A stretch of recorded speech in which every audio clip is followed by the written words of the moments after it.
Hello ladies and gentlemen, I am Darnok with TGN, bringing you a StarCraft 2 1 vs 1 cast. Today we have a ZVP. It is going to be a best of 3 from BlizzCon 2011. It is from the losers bracket. I'm actually not quite sure where around in the losers bracket it actually took place. I think it was relatively early on, so because I'm pretty sure Dimaga got knocked out in his first or second round, and Naniwa got knocked out in his second round of the winners bracket.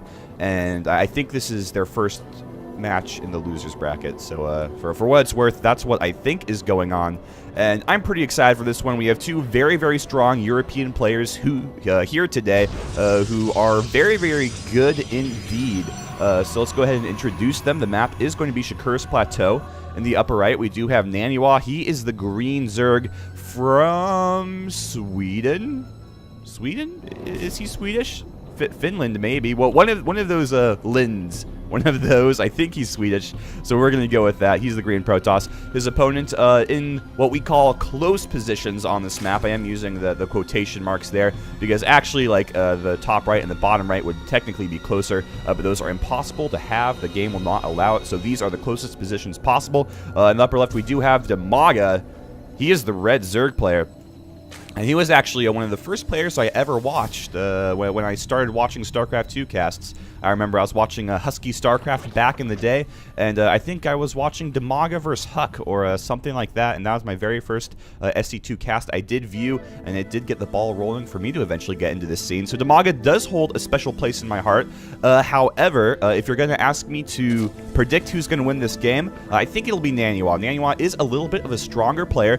They have actually run into each other, these two players, quite a bit over the course of the last year of StarCraft 2. They have played a total of 3 series against each other.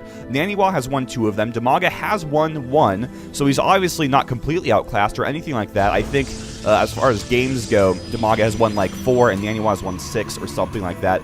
So certainly these guys are relatively close. However, Dimaga lately has been, I don't even want to call it a slump because that seems a little bit harsh, but he's not playing quite as fantastically as he used to. He's only really good. He's not really, really great and amazing, if that makes any sense. And this is really, really annoying by Naniwa to block this this fast expand from Dimaga. He's going for a forge first into Nexus, by the way, just going to point that out. So Dimaga is on a slight slump, but again, I really hesitate to call it even that.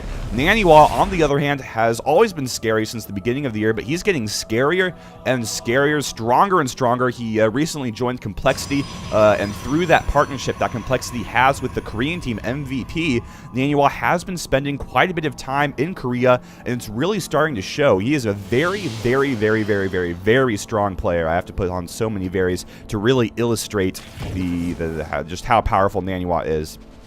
So he is certainly a force to be reckoned with. However, once again, Dimaga is no slouch himself, even though he is having some trouble these days. He is still a very, very strong player. Naniwa does have a 60% win rate against Zerg. Dimaga has like a 57% win rate against Protoss or something along those lines. So definitely very, very, very close win rates right there. I'm not sure why I'm using the word very so much. I actually did just wake up from a nap, so I think my brain, or at least the vocabulary part of it, might not be completely operating at full capacity quite yet.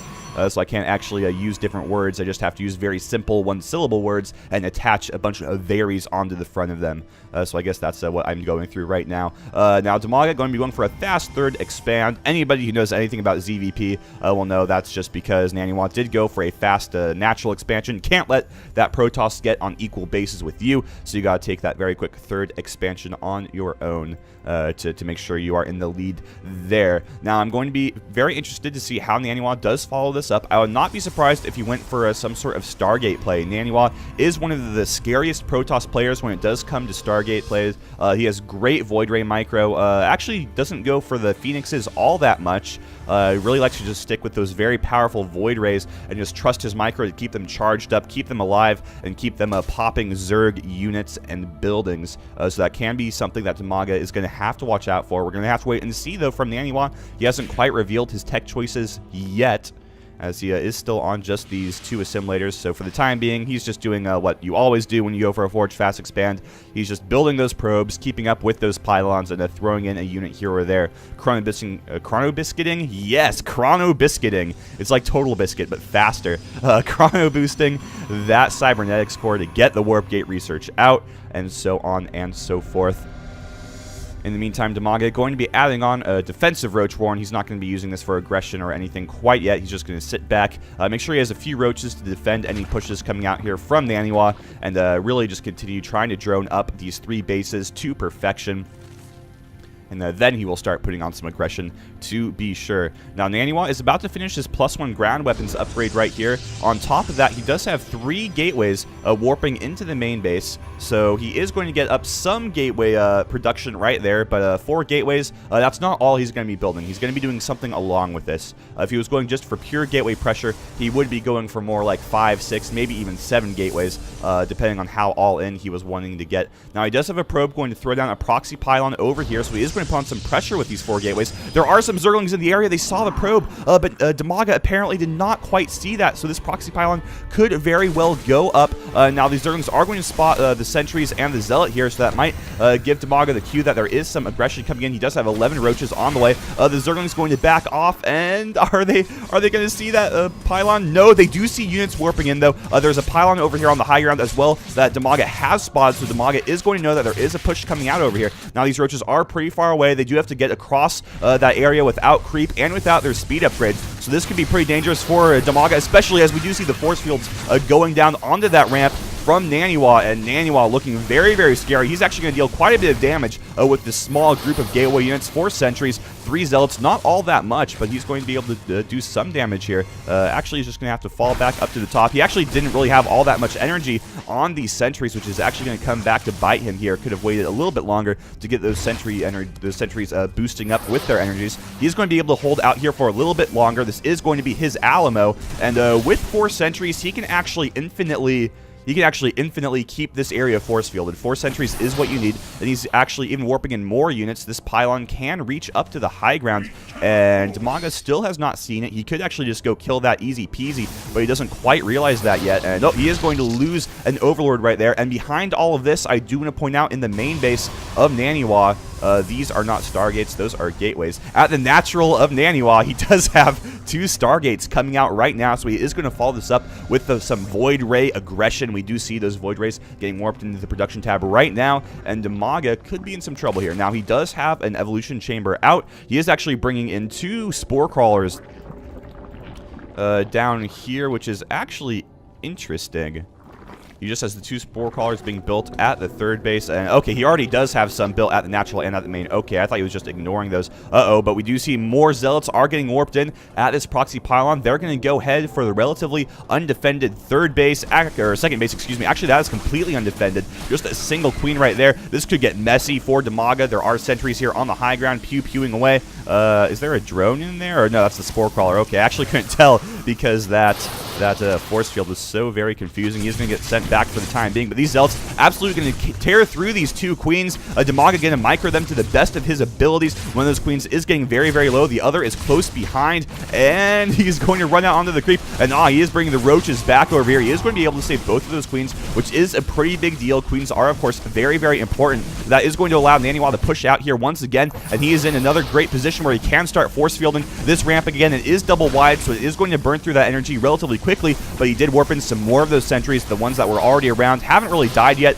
They have been building up some energy as well, but Hydra's going to pop out, going to be able to kill a lot of those sentries. They are very, very weak to zealots, so now that the zealots are down here, they are going to die pretty quickly, but they did do a lot of damage, killed 2 or 3 sentries, and then another one is going to go down as well, and looks as if Naniwa, at the very least, is going to get pushed back up to the high ground over here, but not before he is able to take down this 3rd base, which is a huge deal for Dimaga. Now he's on equal bases.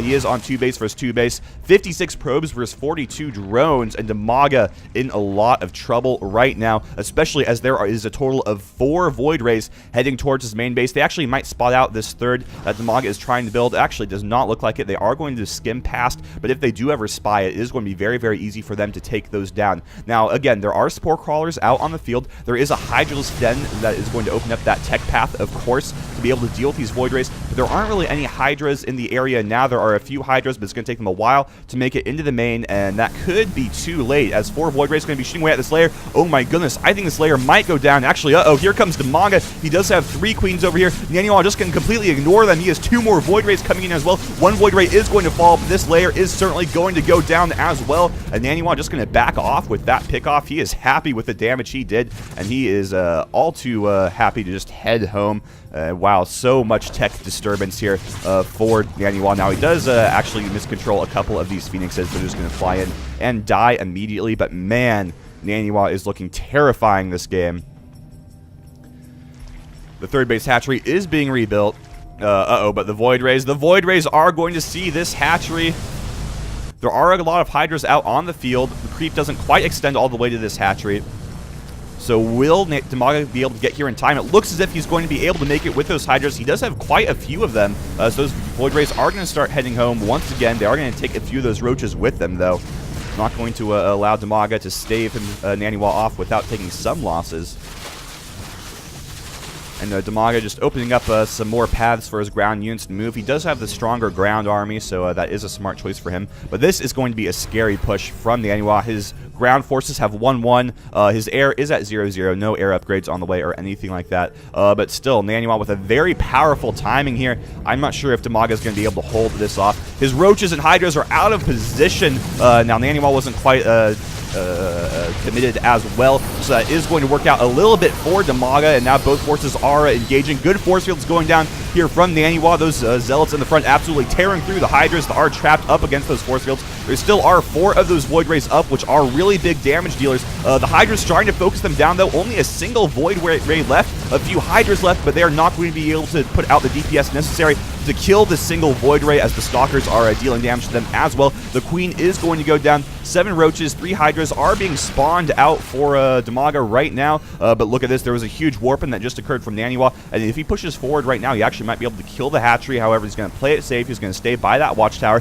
Just going to have that forward Void Ray charge up and start killing it. There is a Spore Crawler on the way, actually a few of them, but I don't think it's going to be enough. I think this base is going to go down, and Dimaga just 1Aing those Roaches into a terrible position, getting all of them killed. His Hydras do pop out, force that Void Ray away, almost kill it, but Naniwa is able to keep it alive. He really needs to keep that Void Ray up. That Void Ray is actually such a big deal in this army composition, but you know what? His ground army is getting so big, I'm not sure it actually is going to matter. Even if that Void Ray does get sniped out, these 1-1, almost 2-1 gateway units should be able to seal Naniwa's victory in this first game.